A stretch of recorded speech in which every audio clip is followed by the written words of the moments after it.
Before the sun even crested the ridge that morning, Rhett Lawson spotted a flock of crows thrashing their wings wildly atop a scorched cypress stump, like they had fought over something freshly dead. He spurred his horse closer, his gut already tight with dread. Then he saw her. An Apache girl hung upside down from a branch, her legs bound, her limp body swaying like a broken doll. Her long dark hair clung to her face in tangled strands, and her clothes had been torn until only scraps clung to her bruised skin. Her head dangled toward the dirt, and her breaths came in faint, uneven gasps. Rhett dismounted quickly. With one slash of his hunting knife, the rope snapped. She fell into his arms, heavy from the blood pooled in her head. Her fingers curled into his shirt, trembling like a drowning woman reaching for air. Her eyes fluttered open just a crack, deep, black, terrified. "Cain killed them all," she whispered. Rhett's stomach turned cold. He scanned the clearing. No horse tracks. Only wind. Only cruelty. He lifted the girl gently and rode home. Rhett carried her across the dusty front yard and into the creaking wooden cabin where he had lived alone for nearly 10 years. The early wind blew in pale yellow dust, like even the earth itself wanted to erase the horrors she had escaped. He laid her on the long oak table and lit an oil lamp. Warm yellow light revealed what had been done to her, dark bruises blooming across her chest and back, whip marks twisted into her skin like roots of a dead tree. Wounds made by men who enjoyed torment. He didn't ask questions yet. He wiped dust from her cheek and placed a warm cloth on her forehead. Her heartbeat was faint, but still steady. "Keep breathing, girl," he murmured. She opened her eyes again, eyes carrying the weight of something unspeakable. "Naeli," she whispered. He nodded. "Rhett Lawson. You're safe." But she shook her head weakly. "No one is safe, not if Cain is alive." That name struck Rhett like a blade. Barrett Cain, the ruthless land baron who ruled the South with bullets and fear. The same man who had killed townsfolk for less than a disagreement. "What did he do?" Rhett asked quietly. Naeli swallowed painfully. "He wanted our tribe's land. We found silver, more than anyone imagined. The elder refused to sell. Cain's men came at night. They killed everyone, even the children." She sucked in a quivering breath. "My mother." Her voice cracked. "Not from weakness, from memory.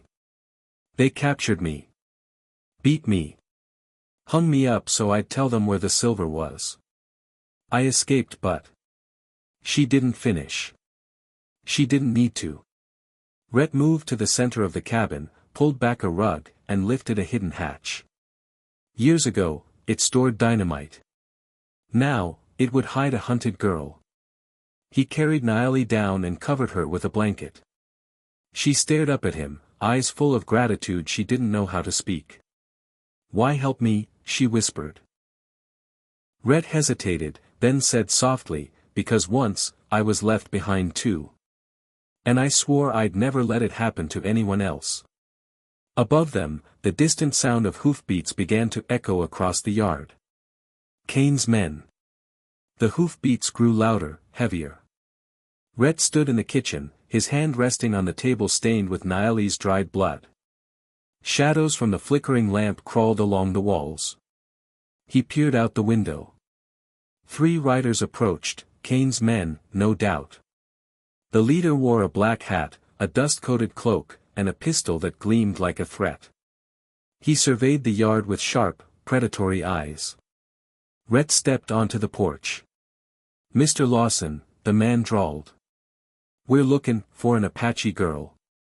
Badly injured. Came through your land. You seen anything?" Rhett met his gaze, unblinking. "No." The man smirked.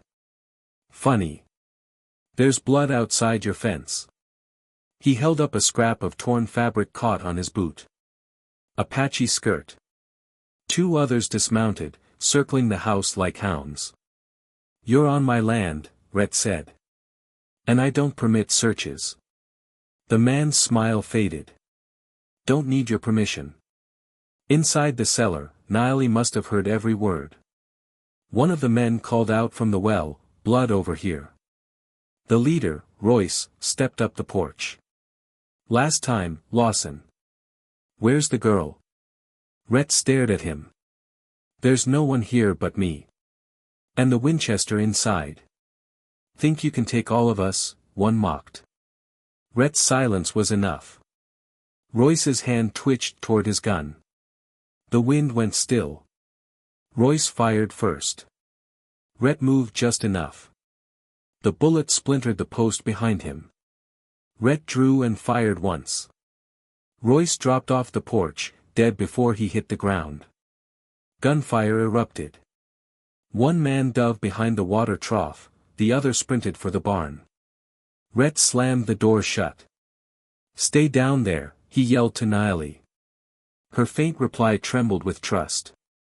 He cracked the window and fired. The man behind the trough collapsed, clutching his ruined throat.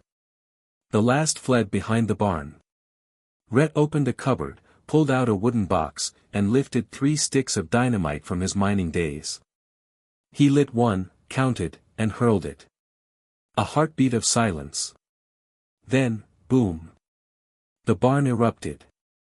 The surviving thug was flung into the open, screaming.